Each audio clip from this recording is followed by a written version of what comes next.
Starting August 13, YouTube will roll out AI age verification in the United States. This new machine learning system will estimate your age, and if it thinks you are under 18, you might have to show ID, lose access to certain videos, or face new restrictions. Even if your account says you are an adult, YouTube says this could expand to more countries in the future.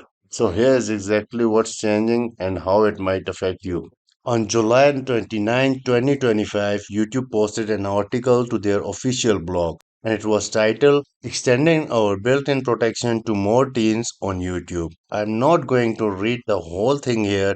If you want to do that, I will leave the link in the video description. But I'm going to go over the key points that were mentioned because there's quite a lot to unpick. The changes will primarily affect US teens. YouTube will use machine learning age estimation, and the machine learning will affect a small set of users in the US to estimate their age so that teens are treated as teens and adult as adult. The system is already in place in some countries and will be rolled out even more after its release in US.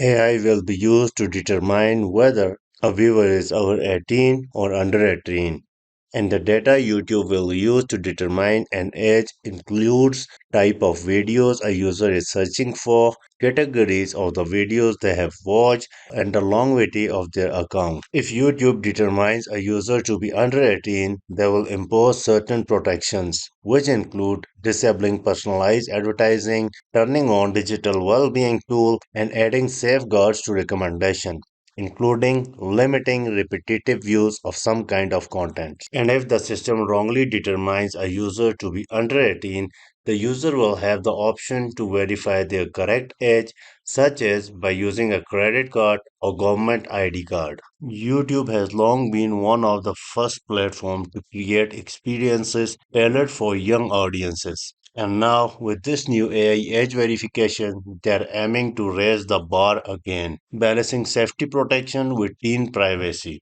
They say families trust YouTube to be safe and enriching space, and that they will keep investing to make sure young people can explore the internet with confidence. Whether you see this as a big win for our safety or a step towards more control, one thing's clear: YouTube is moving fast on this. So that's the latest YouTube's August 13 update. I would love to hear your thoughts. Is this the right move? Drop a comment below, hit the like if you found this helpful, and subscribe for more updates like this. See you in the next one.